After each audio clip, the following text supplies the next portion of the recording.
Hello friends, आप देख रहे हैं आपका चैनल शेयर बाज़ार विद आयुष। तो दोस्तों आज बजट आया और आज बाज़ार भी काफ़ी वॉलेटाइल था। दोस्तों आज eight the end of the day 24,479 पर निफ्टी ने क्लोजिंग दी। करीबन 30 पॉइंट्स निफ्टी आपको गिरता हुआ नजर आया। 0.12% की गिरावट हमको देखने को मिली। बट जो इंपॉर्टेंट बात है वो यही है कि बाजार में दोस्तों आज भारी उठा पटक हमको देखने को मिली। देखिए आज मार्केट्स ओपन हुए थे करीबन 24,568 पर और यहाँ से दोस्तों बाजार ने लो लगा लिया ऑलमोस्ट 24,074 पर। तो आप समझ सकते हैं कि बाजार में किस तरीके का आपको एक मेजर गिरावट देखने को मिली। बट उसके बाद जो रिकवरी आई वो भी अपने आप में देखिए काफ़ी शॉकिंग थी, बिकॉज इस तरह की रिकवरी कोई भी सोच नहीं सकता था। बल्कि एक समय बाजार इतना डाउन होकर भी दोस्तों यहाँ पर हरे निशान पर ट्रेड करना चालू कर दिए थे। तो आज जैसा मैंने कहा मार्केट में भारी वॉलेटिलिटी थी और भारी देखिए बाजार में आज हम कह सकते हैं एक शॉकिंग टाइप का पूरा डे देखने को मिला है। मतलब इस तरीके का उठापटक काफ़ी बड़ी बात है।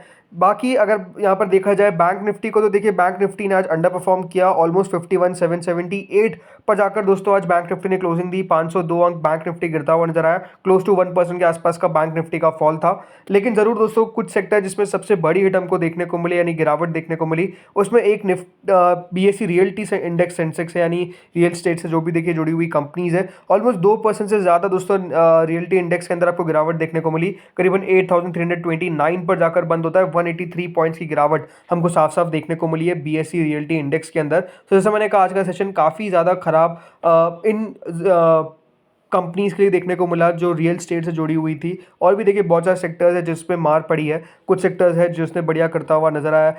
बट ओवरऑल सबसे बड़ी बात क्या है, बजट में ऐसी कौन सी चीज़ें निकल कर आई, बजट का एक छोटा एनालिसिस करते हैं। सबसे इंपॉर्टेंट बात, राइट।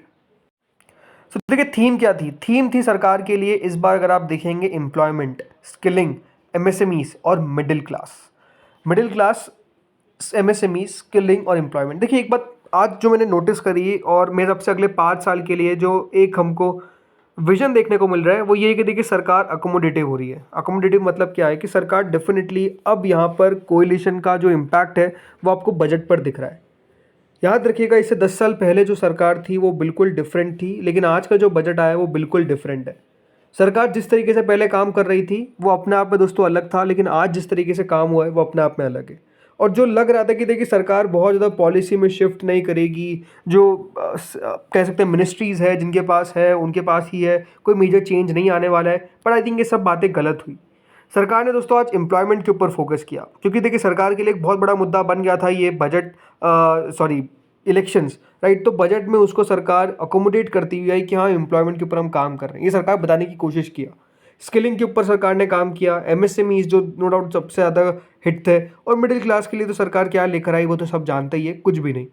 बट प्रोडक्टिविटी सरकार ने किस पर बात करी, देखिए productivity in resilience in agriculture, transform करना चाहती है एग्रीकल्चर रिसर्च को। सरकार एक नेशनल कॉपरेशन पॉलिसी लेकर आना चाहती है। आत्मनिर्भर भारत के ऊपर सरकार ने कहा कि हम फोकस कर रहे हैं। और सरकार नई वेराइटीज़ जो एक यहाँ पर कह सकते हैं क्रॉप्स है, हॉर्टिकल्चर क्रॉप्स है, इन सब फील्ड्स के लिए ये सारी सरकार ने नई चीज़ें लेके आई। सरकार अब नेचुरल फार्मिंग के ऊपर फोकस करेगी। सरकार ने कहा कि 1 करोड़ फार्मर्स ऐसे रहने वाले हैं जो ये नेचुरल फार्मिंग इनिशिएट करेंगे और इसके लिए सरकार सपोर्ट करेगी by certification, branding in the next 2 years। कुल मिलाकर 10,000 need based bio input resource centre है जो एस्टेब्लिश भी सरकार करेगी। देन श्रिम्प प्रोडक्शन है, एक्सपोर्ट के ऊपर सरकार ने यहाँ पर फोकस किया।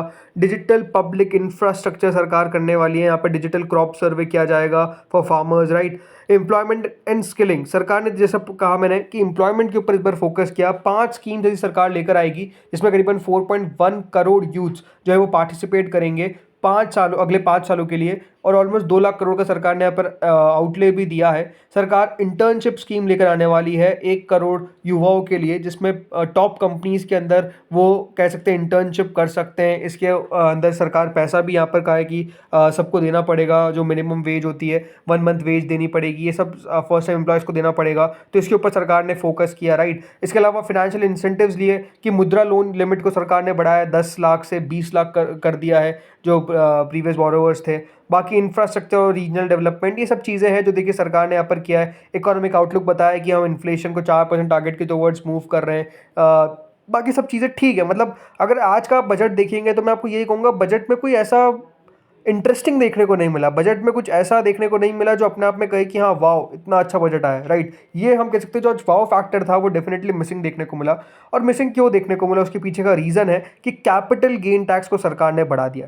देखिए कल हम बात कर रहे थे कि कैपिटल गेन टैक्स को बढ़ाया तो बाजार पसंद नहीं करेगा, बाजार ने पसंद नहीं भी किया, बट मार्केट्स अपने आप में इतने डायनामिक है और इतने अनप्रिडिक्टेबल है कि बाजार उसके बाद भी रिकवर कर जाता है। तो ये अपने आप में एक बहुत शॉकिंग बात है। सो हुआ क्या आज दोस्तों, short term capital gain tax उसको सरकार ने 20% पर लाकर कर दिया है, और जो long term capital gain tax है उसको 12.5% पर सरकार लेकर आ गई है। ये बात ध्यान रखिएगा, जो short term capital gain tax था वो पहले 15% था, और जो long term capital gain tax था वो 10% था। तो यहाँ पर 10 से 12.5% और 15 से 20%। इसका मतलब ये है कि अगर आप शॉर्ट टर्म में लेस देन 12 मंथ्स में अगर आप किसी भी अपनी होल्डिंग को, शेयर होल्डिंग को बेच रहे हैं, तो उस पर आपको 20% यहाँ पर सरकार को टैक्स देना पड़ेगा। यानी अगर आपको 10 साल का प्रॉफिट हो रहा है तो उस पर से 2,000 सरकार के हुए।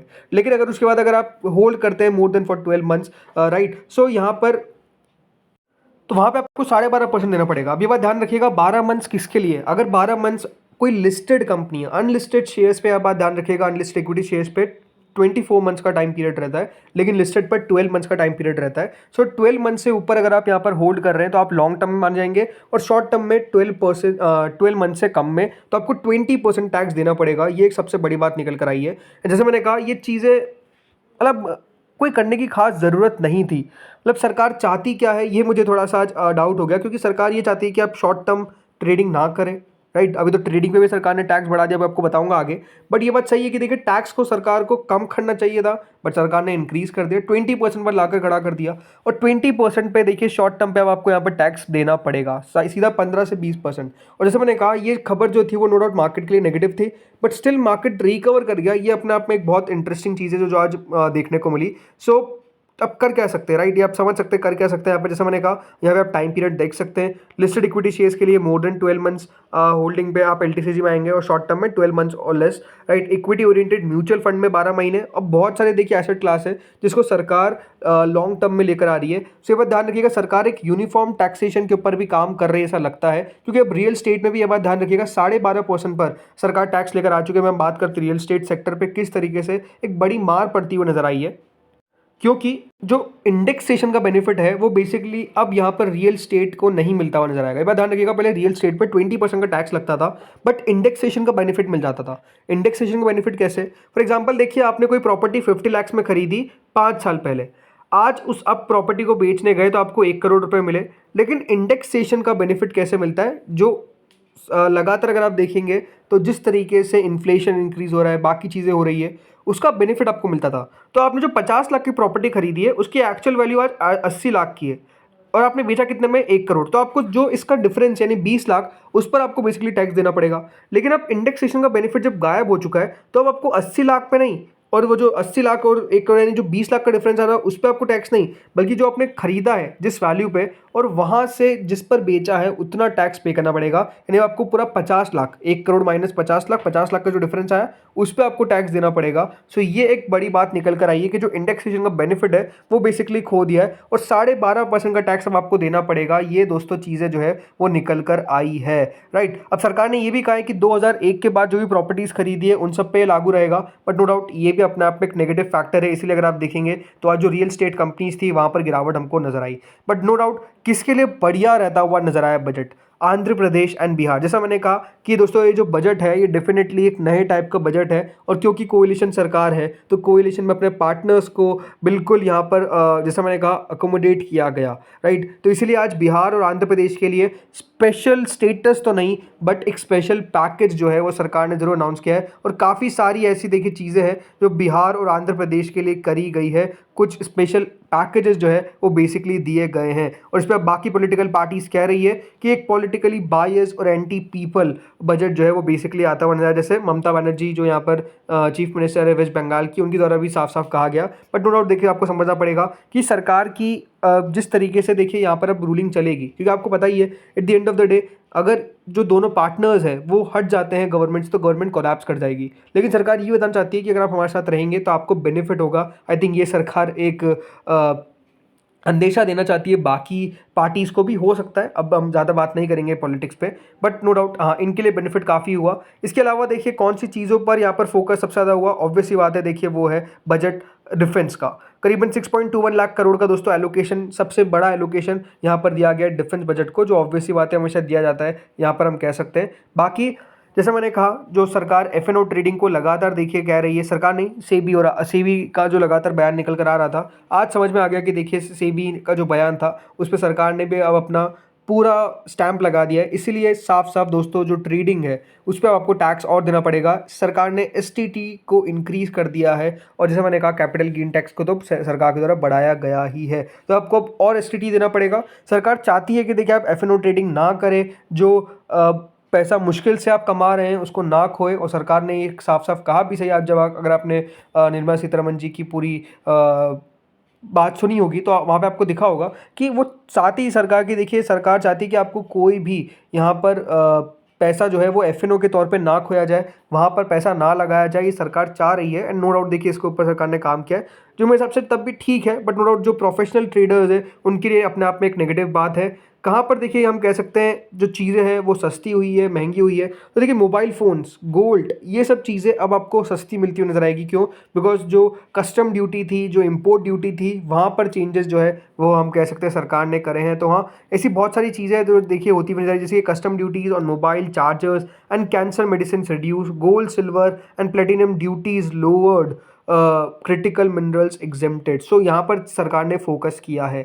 But at the end of the day important बात क्या है मार्केट्स के लिए, तो देखिए मार्केट्स के लिए बजट कोई इतना खास नहीं था, उत्साह वाला नहीं था। ऑब्वियस सी बात है, अगर आप 30 पॉइंट निफ्टी को गिरते हुए दिख रहे हैं तो इससे बात साबित होती है। बट जैसा मैंने कहा, बाजार ने बहुत ज़्यादा शार्प रिएक्शन नहीं दिया, और इसीलिए दोस्तों एक बात चलने लग गई कि हो सकता है कि सरकार आगे चलकर जो कैपिटल गेन टैक्स है उसके अंदर और बढ़ोतरी करे, जो आई थिंक हो भी सकता है, कोई बहुत बड़ी बात नहीं है। बिकॉज मार्केट्स में कोई शार्प डिक्लाइन हमको देखने को नहीं मिला, राइट। अगर आज शार्प डिक्लाइन देखने को मिलता है तो हो सकता है कि सरकार अगली बार बजट में लाने पहले से पहले सोचती। बट आई थिंक सिंपल सी बात है, सरकार यहाँ पर चाहती है कि जो पुअर पीपल है, राइट, उनके लिए बहुत कुछ किया जाए। तो पैसा ऑब्वियसली बात है देखिए मिडिल क्लास से आता हुआ नज़र आएगा ही आएगा, जो एग्जैक्टली हुआ है। सरकार ने देखिए टैक्स स्लैब में भी चेंजेस किए, मतलब कोई बहुत बड़े खास चेंजेस मुझे लगे नहीं। बट मेरे तरफ से देखिए बजट आज बहुत ज़्यादा इंटरेस्टिंग नहीं रहा, जो मुझे लगता है, ये मेरा व्यू है। बाकी आप लोग मुझे बताइए आपका व्यू क्या है, आपको क्या लगता है कि बजट किस तरीके का आता हुआ नजर आए, और आप इस बजट में जो 10 में से कितने नंबर्स देते हुए नजर आएंगे, मुझे बताइएगा कमेंट सेक्शन में। हम बात करेंगे स्पेसिफिक स्टॉक्स के बारे में अगले वीडियो में, तो बिल्कुल चैनल के साथ जुड़े रहिए। सब्सक्राइब नहीं किया तो सब्सक्राइब करके रखिए। इस वीडियो में इतना ही था। Thank you friends for watching this video.